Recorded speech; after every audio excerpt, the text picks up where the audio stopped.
Hey, folks, just a friendly reminder that all shows on the Madness Comic Network are produced by their individual hosts and in no way reflect the opinions of the network as a whole.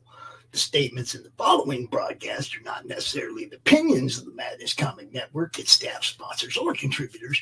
This show is rated TVMA, as are all of them and all those other letters. Viewer discretion is highly advised, and, just do what Doc says. Read that again. Peace, everybody.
Dragon's flight, a psychic sword cuts through the night, a fiery heart standing ready to fight.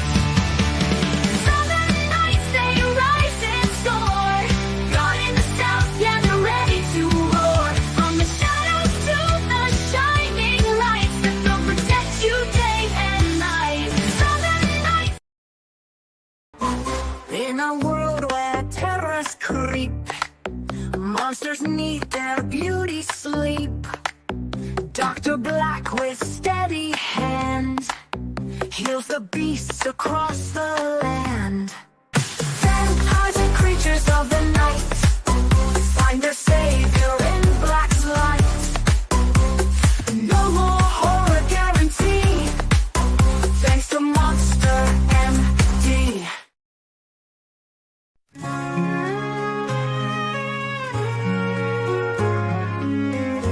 Clearing streams in stables cold and gray, shadows dance while horses softly neigh.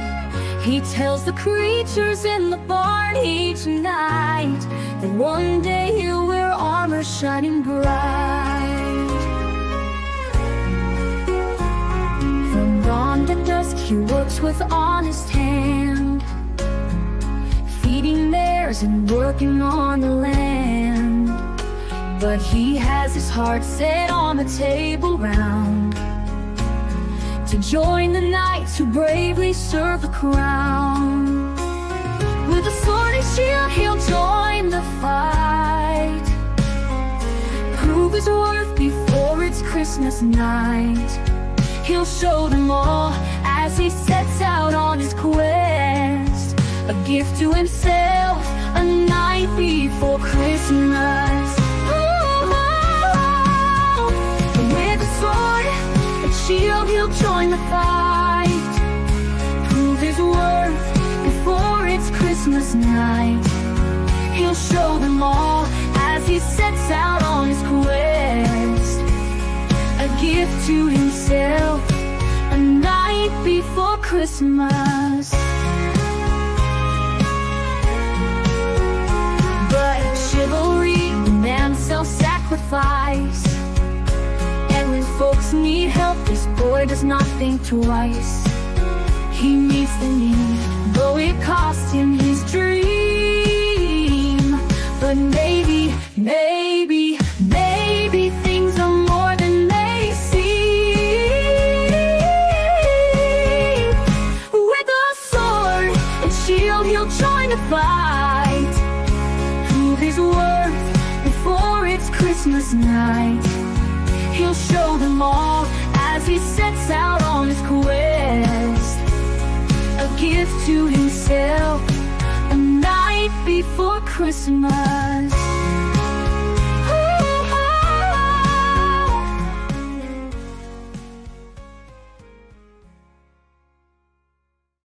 Yes, A Night Before Christmas. It is a real book, folks. You don't have to order it. Look at the way the light glares on that. Isn't that lovely? This is, prime time television here, folks. So yeah, hit up Amazon, hit up Walmart, whatever bookstore is your preference. You can always go to criticalblast.com, hit the bookstore tab there, get it a little bit cheaper because, hey, no middleman involved. But tonight, we are going to go back to what we do best, which is promoting comics. And we're going to be talking with none other than Brian Menard from Dojo Kun. How's things in the dojo, mister? Hey, it's going well. Thanks for having me on. I appreciate it. Glad to have you here anytime. You've got quite the cadre of titles under your belt there. So, yeah, this is number 15. I feel exhausted for you. It is a lot of work, but it's a work of passion, so it's definitely worth it.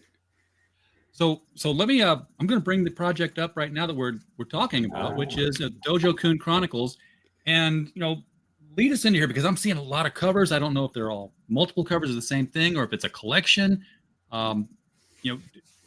Okay. Tell us what Dojo Kun Comics. You've told me before. I know. Yes. But we always have new watchers. So what is this weird name for a comic company that doesn't sound English at all? That's right. It's not English. It's Japanese. Dojo Kun are the 5 rules of the karate dojo. Been a karateka for years and wanted to honor that by, naming the company after it. It's got those 5 tenets, and I think that they're probably worthy of following whether you're in martial arts or not. So definitely went with that. And the Dojo Kun Chronicles is an anthology of, it's 9 chapters, and it's got 13 new superheroes and a number of new supervillains. And it is the chapters ranging anywhere from 3 pages all the way up to 16 pages. So it's in intro and origin stories. And in a couple of cases, it's a second chapter. For example, Scarlet Archer, which you see on that cover on the far left there, he's at the bottom in the middle. We'll take a closer look at him. But his first appearance was in Might Mist and the Scarlet Archer #1, which has been out for quite a while. So this is his second chapter in Dojo Kun Chronicles. So to answer your question, in fact, if you don't mind, I can play the trailer and it'll answer a couple of questions. Yes, right please do. Okay. I'll give you the full screen thing here. All right, let's do that. Dojo Kun Chronicles is a 100-page compilation of origin stories for 13 different superheroes from Dojo Kun Comics. Bot 42, Lone Shark, Wisecracker, Sparrow, and many more. Many creative talents came together to chronicle these stories, including main cover artist Eric Nieltowski, with colorist Matt Yackey, the XX chromosome cover by artist Stefani Renee, and colorist Chris Leithwood, and the XY chromosome cover by artist Elliot Rodriguez, also colored by Chris. Deanna, Hammer of the Angels #1 will also be available, with catch-up tiers to get Siamese and Projectile Reptile. Help make it happen for Dojo Kun Comics. All right, so like it said, that is, it has the covers and it's, let me just refresh this so that the covers come back up. Okay, so yeah, I love the main Lone Shark. cover. That was like, how has Lone Shark not been a thing before? I know, right? I was like, this is awesome. I'm glad that there's not one out there. So yeah, these 3 covers on the top are the main cover on the far left, and then the 2 variant covers for that comic book, which is 100 pages. It's full color, and it is 100% complete already. So that, I think, is an important factor in somebody backing with confidence in that, it's complete. All that remains to be done is to receive the money from Indiegogo once we fund and get it to the printer. So I just have to do a pre-press file and off it goes. Deanna, Hammer of the Angels is a supplemental book. It's 22 pages, full color. That one is also 100% complete and ready to go. And then Siamese and Projectile Reptile are 2 previous campaigns that I both had funded and fulfilled. And this is an opportunity to catch up tier. Now, Projectile Reptile on the right there, cover is by Peter Orchard, a co-host of mine on Incendiary back when we were doing that show. And this was like cover D, but I think only 3 people availed themselves of that cover. And I think it's just too good a cover not to get out there. And then It's a good looking cover. Pardon? It's a good looking cover. I mean, Projectile Reptile, that was last time you were here, that was the project we were talking about. That's right. Yep. It did end up funding. I fulfilled the book. It's out there. And so far, everybody who's read it has given me positive reviews. So, I'm very happy that not only did they have it and read it, but they were pleased with it. And then Siamese was the very first crowdfunder I did. That was back in 2021. And that one was a trade paperback of a 4-issue miniseries that I had done. It was the first comics that I had written. And that one was funded within 3 days. This one here is a brand new cover. It's by Dan Dahl, aka Booty Juice, as you can see with one of the two gals there on the right. Yes. And I think that he did a great job. And also, too, for those of you, if you did sign up before we launched, if you signed up and you're a backer of a physical tier, you're going to get a free trading card by Dan Dahl, but it's of Deanna Hammer of the Angels in a demonized form, sort of like when Venom takes over someone. Okay. So, yeah. So we got to get Booty Juice and Boob Dan to do a cover together. Right. And they're both named Dan. What are the chances of that? Yeah. I Siamese, I've got that one. In fact, I got the one that came with the challenge coin. Yes. Hefty Those little challenge coins were awesome, weren't they? Yeah, and I love the art in that, but I'm gonna address it because I've never heard you answer it before. There was some pretty controversial stuff in Siamese, and I've never heard you talk about it or talk. I'm sure you've probably had to tweet to people about it, but I don't read everything. I can't. Right. What was going on there was with that kind of, and you know what I'm talking about, right? I do. Yeah. There's two things that were factors that people talked about. Number one, there was one panel of nudity, and she was actually putting her clothes on at that point. So the implication was that something went on between them, but it was only an implication. There was nothing, I'll call it, on screen. There will be none in my books of any of that on screen. That's gratuitous. But to imply it, I think, is okay. An adult would understand the implication. Anybody else, I guess, wouldn't. But being that it's an implication, was it a misleading implication or was it a direct implication? No, it was a direct implication. Okay, and for people who don't know the series, they're sisters, right? They're twins. Okay, so that's a bit kinky for a comic story, but again, not on screen. You had to make the connection yourself. That's right. Yeah, it's all in your imagination. Okay. Again, it was only implied through innuendo. Like Scott McCloud says, we write 90%, of what's actually happening in a comic in our head. There you go. Yep, that's right. And sometimes, that you can get away with that if you're changing from one scene to another. You leave it up to the reader to determine what happened between those two scenes. Exactly. It's just, I had not seen that in a comic before. I wasn't sure how it was going to develop their characters into future issues. So we'll just have to watch and see. But are they going to be part of the Chronicles? I mean, are they going to have new stories in this? Well, they're not in the Dojo Chronicles, but some of their activities and all that relate to this because it's a continuous and connected superhero universe. So right. As you can see, they appear here on the XX chromosome cover. This is them on the left there. And the leader of the team that will eventually form from all of these superheroes is Deanna Hammer of the Angels, and she's also prominently featured on the XX chromosome cover.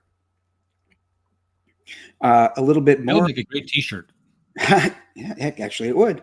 The XY chromosome cover is right here. And I had a contest going at the beginning of the campaign when we launched. And I asked those people who were watching, if you can identify what seems to be an error on this campaign and tell me why it is not an error, then you get a free copy of Deanna Hammer of the Angels. And for those of you who are familiar with Genuine Comics, Dave Brink, the creator of Genuine Comics, was the first person to correctly answer that. And he identified that the XY chromosome cover featured Sparrow, who would, by all appearances, have XX chromosomes, right? Now, he's either that's actually a guy. Nope, that's not it. Or, and this is the part that's correct, he had heard me on a previous stream talking about how she started out as a kleptomaniac and was granted powers magically to become uncatchable. So she could really ramp up her thieving skills, and she actually stole the position on the cover from the original Sparrow. And for Dave Brink to catch that quickly, I'm super impressed. So, kudos to Dave for that. That was pretty clever. So she stole the position on I like it. It's very meta. Yeah, exactly. Right. It's almost like she knew that was going to be a cover. So how big is this book going to be entirely? I mean, I know there's several chapters of different varying lengths, but how big of a brick are people getting for their money? This is 100 pages. That's a big brick. It's big. Yes. There was a lot of work put into this. I got some amazing covers here. So the first one is a great get because the art is by Eric Ninoltowski, like the trailer said, and colorist Matt Yackey. So that really makes this cover, special and very professionally done. Now, this cover, I was very fortunate to get Stefani Renee to do the art for this cover. Stefani has bowed out of the scene for quite a while. He's not doing well with his health, which is no secret. I'm not doxing anything. He's been saying that for quite a while. So for me to grab this could potentially be the last cover he does. That's how poorly he's doing. So I was very fortunate to have him agree to do this. And then the colorist on this one is Chris Leithwood, who did the colors for Projectile Reptile. Then this cover is by Elliot Rodriguez. He and I have been working together quite a bit. I've been editing for him recently. He's got a book coming out. I don't know how soon, but it's called Ominous. And I did the editing on Ominous for him. And he does a lot of work for me. He did this cover, and then Chris Leithwood also colored this one. I do feature on the campaign some interior art. So here's Bot 42. That stands for Biometric Organ Transplant. So the bot unit is meant to be an organ transplant unit to race an organ from one place to another across town, ignoring traffic. He can just run around it, jump over cars, etc. But something goes awry in the program, and the creator of the program gets killed right at the very beginning. So this isn't too spoilery. She gets killed right at the very beginning, and something happens to her husband as well. And that's what gets them involved in Bot 42. And then here's some art of the bot unit going crazy and attacking somebody. And then running off into the woods. In addition to that chapter, there's Dr. Primordial in his first chapter called Primordial Tales. He is an ancient sorcerer. So this is him facing Varanigan. Sakura, which is Japanese for cherry blossom.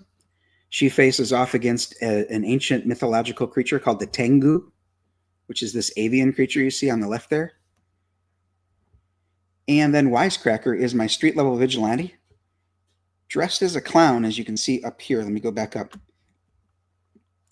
He fights with truncheons, and he would be like my the Question or truncheons. Those are kind of like bowling pins that you hold. Well, they're kind of like little cricket bats. Okay, yeah. Where'd it go? Oh, there it is.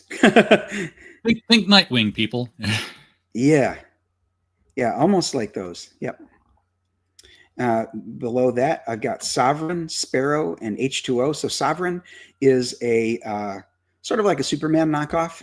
His story is a bit different, though. He's sent to Earth to prepare us for conquest. He lands in Venezuela, and here he is meeting the people of Venezuela and the army of Venezuela. So, things take off from there. And I think that the art here, the artist is Eric Kearney from the UK. And I'm getting a little bit of a Mobius vibe out of this one. So I asked the colorist, who is Irene Krieger from Russia, if she could try to emulate the books by Mobius. And I think she did a great job. Halfway through, though, working with me, I couldn't pay Irene anymore because you cannot send money to Russia. Right. Got so cut off. I had to get someone to do the last 2 pages of the chapter because she just couldn't anymore. And it's no fault of hers, that's for sure. We were still set to work together, but she couldn't continue. And her husband, Maxim Mel, was the letterer on that same thing and for the same reason. I had to get another letterer finish that up because he too is in. We're back up again in February. Yeah. Let's see. Oh, so Sparrow, you'll see here, she meets what's called a djinn. We call it genie here in America, but it's a djinn. And this djinn grants her the power to be uncatchable. So it's of mystic origin. Sort of like, Juggernaut got the ruby gem of Sidorak and became that so he's hulking. Unstoppable. Right. So she's uncatchable. And then these two gals here are shapeshifter mutants who can, their actual form is this gold and purple skin. They can change to look like Caucasians, and they can change to be mermaids. So they call themselves Halia and Undine after some of the mythological goddesses of the ocean. And because it's H and O, and there's two of them, they're known as H2O. When you say shapeshifters, is that like their limitation of shapeshifting? Is skin color and tails?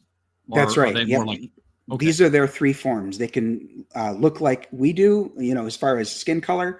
They can look at they can look like their regular natural form, which is this here on the left, or they can adapt to that mermaid shape. Loan Shark. That actually makes much more sense for a shapeshifter than to just be like, form of whatever I think of at the time. that does seem kind of OP, yeah. And I like the character of Mystique, but it always bothered me that she could change into anyone and all of their clothing. Yes. Like how that was more the censor boards that made that happen. I guess so, yeah. But I mean, even in the comics, it must have been approved by the comics board authority or something. Yeah, technically she was naked in all those comics you read, folks. Yeah, didn't even know it. Yep.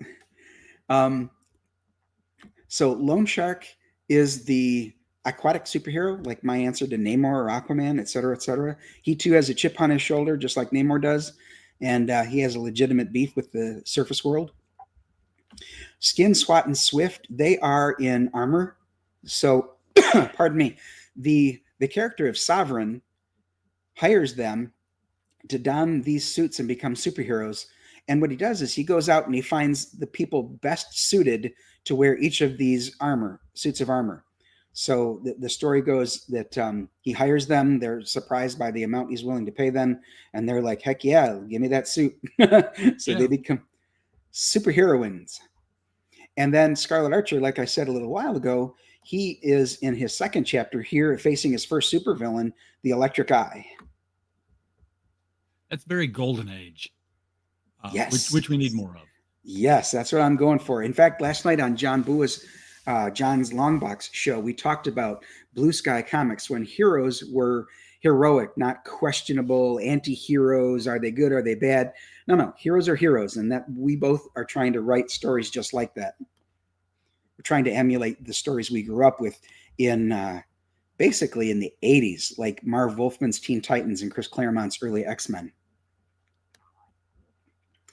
Here's a close-up look of Deanna Hammer of the Angels, the cover. That's very nice art. It is, yeah. The artist's name, I'm not sure if I'm pronouncing it correctly. It's Rihuyat from India. Again, that's nothing that would look great on a T-shirt or as your corner box art for the rest of the series. Really. Good call there. Yeah, that really would. And then here's close-up looks of the catch-up tier. These are add-ons, just like Deanna Hammer of the Angels is. This is Siamese, it's a significant book too. I think it was over 100 pages. I think this one was like 120 pages because it's got 4 issues in it, plus a gallery. And Projectile Reptile was 48 pages. And then also available as add-ons are these 2 ash cans that I had previously published. Meanwhile was released with Siamese. They are featured prominently on the cover. And this is an homage to an old John Byrne cover with Dr. Doom on one of the covers he did. And then he mocked his own work and did Darkseid on a cover that looked just like this. So I've got the Legends cover. Yeah, that was Legends. You're right. Yep. I got Siamese, Breathtaker, and Brickhouse facing off against the Doberman gang here. And then on the right, Bog was the ash can that was released with Projectile Reptile about an alien who's an alien force comes to his alien planet to try to with an incursion, and he makes it clear in no uncertain terms that they're not welcome. And then also available as an add-on is this. It's going to be a sheet of all of these chibi stickers. Yes, sheets. You can get those now, people. You don't have to get the, and you can I don't know where you get yours, but I know Sticker Mule started offering sheets with the trace cut. So it's not like you got to take your scissors and cut it out of a sheet that you put in your own right, color yeah. Each of these will be die-cut stickers. You'll be able to just take Bot 42 off and put it on your PC. You can put Wisecracker on your folder, anything like that. All of these stickers will be die-cut individually. Very nice. They're very professional, too. Oh, thank you. And then lastly, and maybe I'm getting ahead of myself here, I do have a couple stretch goals, but I'm going to be honest with you. I'm a little worried about this campaign. I was going to talk about that. Yeah. We're 9 days left in the first 15 and only 12% funded. I got a few backers over the last couple of days that have bumped that up. When I launched on Michael Bancroft's show, I only got 2 backers that first night. So yeah, that was a little discouraging, but this is a passion project. So I'm hitting the bricks. I'm getting out there talking about this. This is superheroes like you remember them back before the woke agenda took over. And, it's going to be a connected superhero universe. They're going to relate to all of the books that I've done before. I've been publishing comic books now for 10 years. This is my 15th comic book. You can go to dojokuncomics.wixsite.com/dojokuncomics. And you can see all of those. They are available. All of the ones I did before I got into crowdfunding are available print to order. So you can get the Siamese books. You can get Night Mist and the Scarlet Archer #1, The Loved Ones, which was 100 pages of black and white horror that I wrote. And Dave Whalen did the art on that from Right-Handed Comics. Sorry, Correct-Handed Comics. Correct-Handed Comics, yes. Correct-Handed Comics, because he's a lefty. So, because you've always funded before, not with much problem that I recall. Yeah, Siamese funded within 3 days, and Projectile Reptile took about 15 to 16 days. I think it was 16, and that one funded. This one here, I'm not sure if it's the economy, if I've fallen out of favor. I don't know. I appreciate the people who are giving it support and who have been, even if they're not backing it, the people who have been retweeting it and talking about it and talking about the art inside. I appreciate every bit of it. But yeah, I think there's still a chance. I'm going to go ahead and extend it to another 30 days if it doesn't fund in the next 9, which is... It's Indiegogo. You can do that. It's not like Kickstarter where it's like, well, you're done. Yep. So I'll extend it once more for 30 more days, and then Indiegogo says you are done. So yeah, I'm hoping to get there. I'll know on Christmas Eve because we launched on October 25th. So 60 days later will be Christmas Eve. I don't know when the worst time to launch is and the best time to launch is. Thankfully, I don't have to launch these things. But you hear things like, well, why would you launch, in the Christmas season when everybody's, buying stuff? I'm like, my answer is, because everybody's buying stuff. People are in the shopping mood. Yeah, you're right. Yeah, but I guess maybe because it's not going to be something that would be delivered by Christmas. There's no way that's going to be there. You're going through Christmas you're right. Eve. You're not. You'd have to have Santa's sleigh on hand standby to just throw them all in right after the thing closed. Yeah. So yeah, I don't know, that could be part of it. I'm hoping that folks will give it a chance anyway. It's the regularly priced, and let's take a look at that. The completest tier, in fact, just this morning, someone backed at the completest tier, and that includes a physical copy of all 3 covers, plus this one as a hardcover. Oh, nice. In addition to that, Deanna Hammer of the Angels, Siamese, Projectile Reptile, both ash cans, and the chibi stickers. So it's the complete collection, like you. It's the whole kit and caboodle. Yep.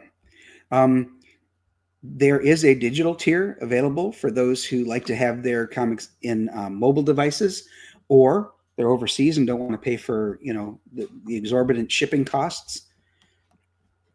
There is the main cover, soft cover at $25 by Eric Ninotowski.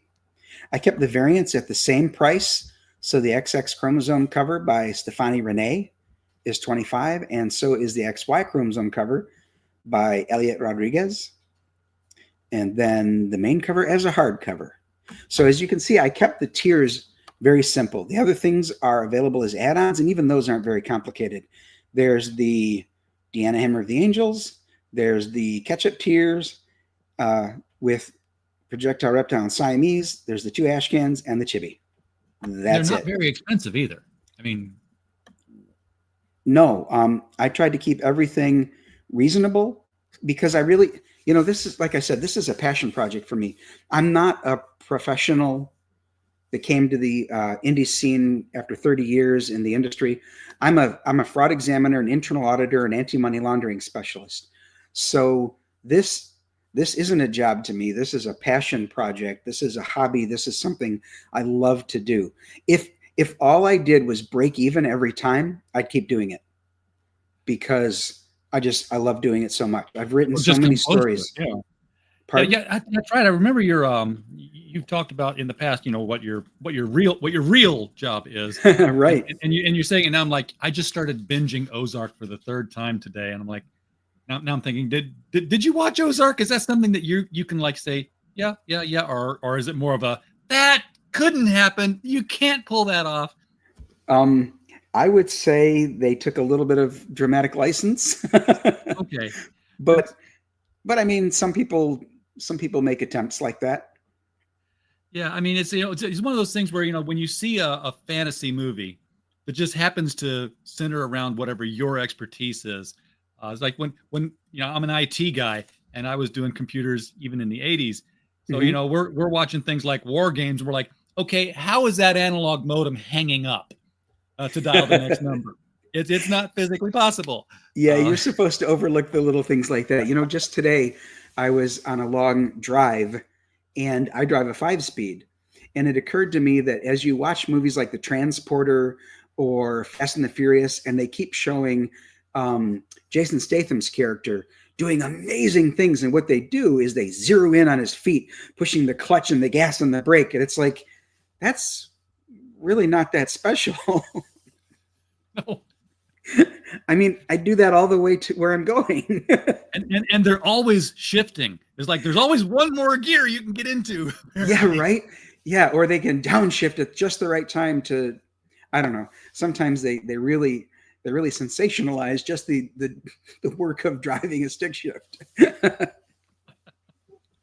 they're going really, really fast. So yeah, you're right. When I see stuff that revolves around my subject matter expertise, it's like, okay, just be entertained. Just be entertained. It's cool. It's fine. Yeah, because I think when it comes to anti-money laundering, can you enjoy shows like Breaking Bad? Right. No, it's just I sit there I keep saying to myself, it's job security. It's job security. If they keep doing that kind of crap, I keep trying to catch them. Yeah, well, it's funny. I am a data scientist, IT person, but I've also worked for banks, and I work for one now. And they shared this thing in our internal communications, where TikTokers, God bless them, had discovered a life hack where you could deposit a check at an ATM for an ungodly amount of money and withdraw an ungodly amount of money right away. And we're like, yeah, that's called check fraud. Well, not only is that check fraud, but you would not be able to withdraw an ungodly amount of money right away from an ATM machine because it's got limits. It's got limits, yeah. It's like a $500 limit. So that's the most you could get away with. Doesn't matter how much you write the check for. And then they'll come after you because there's all sorts of security. There's cameras. I mean. Yeah, it was funny that was when we started getting the chuckles, because it was like, yeah, they're coming after us for this life hack. It's like, no, it's not a life hack. That's fraud. Speaking of fraud, just earlier this year, I presented to the Association of Certified Fraud Examiners, and my topic was fraud and money laundering in the comic book industry. So I did that for about an hour. I didn't say any names in particular, so nobody get worried about that. But I talked about the opportunities that people have to money launder with comics. And a lot of the people there were saying, well, this doesn't have to do with my day job. And I said, no, it really shouldn't. I mean, none of you work in the comic book industry, but what this does is it opens your eyes to think outside the box. Fraud can happen pretty much anywhere. And with money laundering, for a lot of years, criminals, particularly the mafia, have been using fine art to launder their money. Well, comic books are reaching the realm of $3, $5, $6 million. So we're seeing that happening, or we're seeing the potential for that to happen a lot. Recently, there was a comic book that sold in November for $3,250,000. Well, it then resold in April for $3,500,000. Now, I'm not saying that was money laundering, but not only would that be a great rate of return for $250,000 after just a few months, but was that book really valued at that amount, or did they rack up the bid to 3.25 or 3.5 million to then legitimize their ill-gotten gains? So, that was a fun presentation to give. I had all sorts of slides with comic book covers and things like that. And I also talked about the fraudulent campaigns that people were putting up on Kickstarter. They were doing what's called a clone. And the first one I noticed was Vinnie Tartamella's Shadow of the Kraken. When I turned into his channel one day, he was just ranting and cursing. And I'm like, dude, what's the matter? So he talked about this campaign that was put up on Kickstarter. It was just a total copy paste. They didn't even take his name off of it, and they took full credit for it. And they actually started to make money on Kickstarter. Well, I contacted Kickstarter on his behalf and said, you need to take that down. It's a fraud. And they said, it doesn't violate our terms of service. I mean, what? So I said, you've got to take it down. I've brought it to your attention. I'm a fraud examiner. I'm sort of obliged to bring it to your attention now that I know that it's a fraud in existence. And they would not. So I said, all right, well, they said, do what you got to do. And I said, done. So I contacted the Federal Trade Commission. Now, here's the thing. I really didn't think they were going to do anything with it because the money had not been taken from anyone yet. And it was like $5,000 at the time. If it was left to run rampant, it could have made a lot more because Vinny's book is really good. But the Federal Trade Commission must have been having a slow day or something because they jumped on it. They contacted Kickstarter and said, you need to take this down. And it was down in 3 hours. So I'm not saying I did anything super special. I just brought it to their attention. And it was great that the Federal Trade Commission did something about it because I didn't expect that they would. Now, it seems like anything that you bring to Kickstarter's attention is never against their terms of service. I brought up one, and I brought it up for my own reasons because I didn't like people. They had done something else on Kickstarter I didn't like, but they had full frontal nudity on their images in their Kickstarter. Oh, and right on the campaign.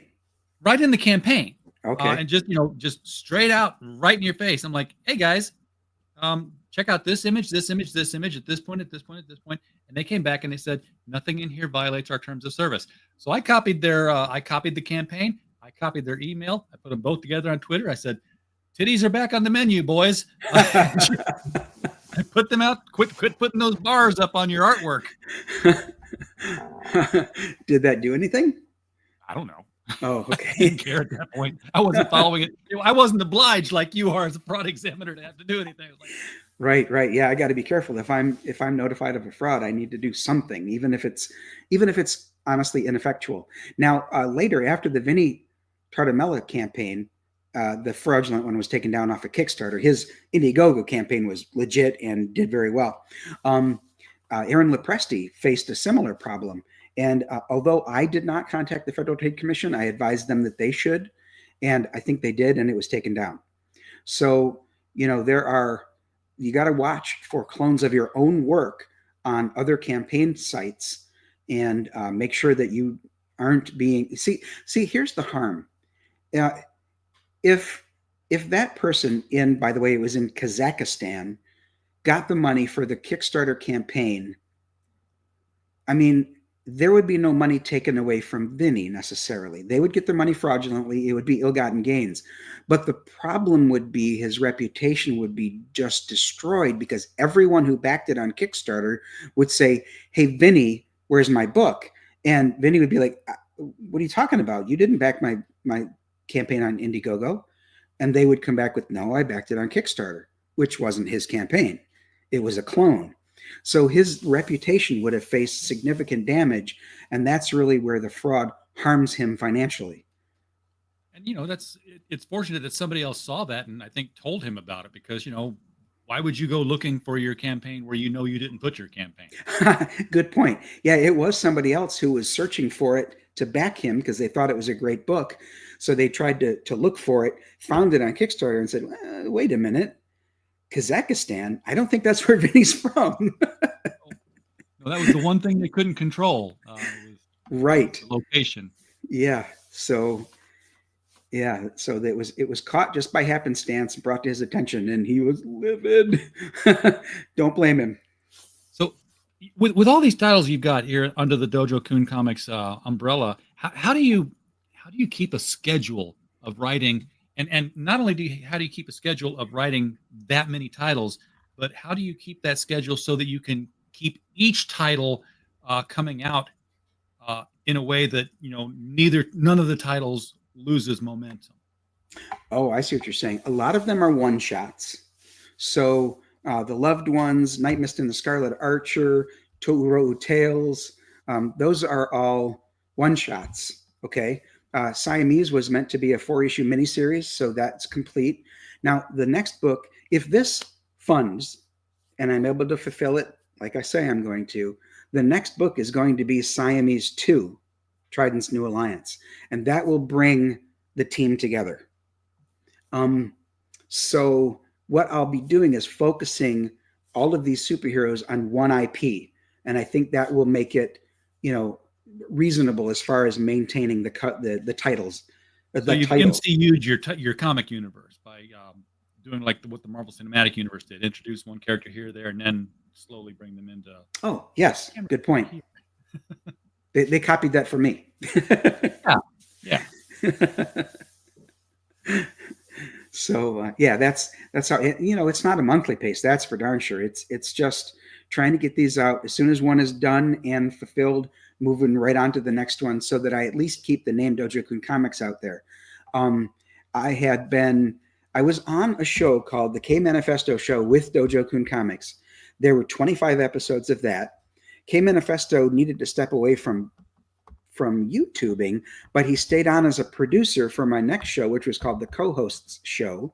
There was 19 episodes of that. I did, after that, the Dojo Coon Shill Shack, where I brought on a bunch of creators and shilled their books for, I think that was 65 episodes. And then got into Incendiary, which was the show that just recently ended. Incendiary was more than just a shill show. That was like for the last half hour of the show. But the first half hour was a debate show where we would pick a hot topic or a clickbaity topic, have a fun, not meant to be taken seriously debate for the first half hour. Just a lot of fun to break the ice, get the creator to be well known by the viewers. Some of them were from all over. No niche or clique was chosen. Just if you made a great comic, I'd reach out to you and see if you'd be interested in coming on. Had some really great creators that I hadn't met before come on the show. One example, just to give you an example, we had a show called Do Women Belong in Comics? And it's kind of clickbaity because, people have some pretty strong opinions about that. But our guest that night was Corissa Grant, who is a comic book creator and female. So of course we ended up proving, yes. All right. What's that? Path of the Pale Rider. I think that's one of them. Yes. That's not what she was shilling on our show that night, though. So Corissa obviously chose the side of, yes, women belong in comics. And she picked one of our co-hosts to be on her team. And then the other people were supposed to argue against that. And what I said was, there are specific women who do not belong in comics, like Heather Antos, Kelly Sue DeConnick. At the time I was against Gail Simone, but she's kind of, I don't know, she's like in and out of favor. So I don't know if she's cool right now or not. But anyway, I was saying that, certain women don't belong there, but others are absolutely welcome. And, we had a whole list. Rena Strakowski, absolutely, Yanzi and Piper. And if you want to go way back, Ann Nesenti from Marvel and Louise Simonson. So a lot of women do belong in comics. But what I'm getting at is our show with the title is usually clickbaity to get people to come in and ready to get fired up and for fun debate the topic. Yeah. And you know, that can be difficult because sometimes you start out fun and then somebody says that one thing. Yeah, well, apparently somebody once said that one thing, and it created quite a kerfuffle about a year and a month ago, back in October of 2023. Things went a bit awry. So anyway, that show's done. Nobody worry about that now. I'm just now hitting the bricks, shilling Dojo Chronicles, hoping to get this funded so that I can keep the company going. Now, is this the webs after the Kickstarter, after the crowdfunders, is the website pretty much the sole funneling point for taking orders and getting books out? Oh yes, after the crowdfunders are done, then it becomes a store opportunity. That's right. Okay, we should talk. I'm sorry. I said we should talk after the show. Oh, okay, sure. So what's you said what's next? Siamese 2, and you said that's where the that's going to be your Avengers. Yeah, that's the team coming together. They're going to be called Trident's New Alliance. Okay, why are they called that? That's a strange name for a superhero team to me. Well, Trident is the company that is their sponsor, and Trident many years ago brought together a team called the Alliance, and the Alliance faced some travails, and the team ended up having to disband. A few of the members died, et cetera, et cetera. So the New Alliance, they're trying to bring the band back together, but with a whole new group of heroes, with an exception, and that is the Deanna Hammer of the Angels, being an immortal, was in both the Alliance and will be convinced to lead the New Alliance. That's interesting that they've got a sponsor, which I think makes perfect sense for superheroes. Obviously, the Vought with the boys as superhero sponsor, and but nobody does it like Booster Gold did. That was. I do remember that series. Yes, that was really something. He was definitely a product placement superhero. Yeah, in fact, he had a team, and I forget what the team was called now, but they were a corporate sponsored team of heroes. He had Vibe's brother was part of it. I remember that. I forget. I'm sorry, whose brother? Vibe. Vibe. He was in the Justice League. Yep, he was the one who had like the earthquake powers or something, right? Yeah, he was the break dancer. He was the Chicano break dancer. Yes, he was. He was in Justice League, the Justice Detroit League years. Great Lakes or something like that. No, the Detroit, Justice League Detroit. Yes, that was right. With Steel, the Avengers had a Great Lakes Avengers. That's right. Yeah, but the Justice League Detroit was like Steel and Martian Manhunter and Gypsy and Vibe and Dixon. Yep. And led by Aquaman. Kinda. Yeah. I don't know if you'd want to swim in the Great Lakes though. I think that's when he got the suit that had like the water pipes in it running all the time. Okay. So like always water under the suit. Good for him. Yeah. Yeah. You'd think, this is back when, weaknesses were simple things and they were always 24 hours. The ring runs out of energy in 24 hours. Aquaman can't be out of the water for more than 24 hours. It's a nice definitive line in the sand. Right. And of Um, course, the peril would begin on the 23rd and 30 minutes so that he was in danger pretty quickly. Of course, Birdman's always fighting under a cloudy sky. Yeah. Ultraman's always getting the little beeping thing on his chest. Okay, I better go to this thing that always works because I'm at that point now. It's like, why don't you just start with that and then we can start a new adventure after 5 minutes. Right. But we love those kind of tropes. I miss those kind of tropes, as corny as they were. Is there anything we didn't mention about this campaign that we need to bring to folks' attention before we sign off here? I think we covered the whole thing. Like I said, the tiers are very simple. The completest collector tier is the one where you get it all. And, of course, that's the featured tier because I want that to be prominent. But honestly, I tried to make it simple and affordable for everyone. And, affordable, people look at that and go, $25, that's pretty standard. But is it standard to have 100 pages for $25? No, definitely not. That's a very good deal. For 100 pages, yeah. Yeah. So that's my pitch. Really hope everyone gives it a chance, no matter what they say about me. You could just, it's comics. It's there's somewhere there's a whisper network where that damn RJ. Can you believe he did this? Yeah, right. Exactly. So just, give the comic a chance. Never mind if you like me or not. The comic is superheroes like they're meant to be written. All right. Thank you for coming on the show and bringing this to us. I appreciate you, walking us through the Kickstarter and introducing us to your universe once again. Just so everyone knows, it's Indiegogo. Indiegogo. Don't go to the other one. There is no Kickstarter. There's no Kickstarter. There's no Fund My Comic, or not, is that not at this time? No. If this one funds, I'll consider taking it to Fund My Comic. All right. Everybody in the chat, thank you guys so much for being here tonight. We don't have a show without you. We're just a podcast falling in the woods otherwise. So we're happy that you're here. And, of course, while you were here, as always, we just hope you had a blast. Awesome. Thanks again.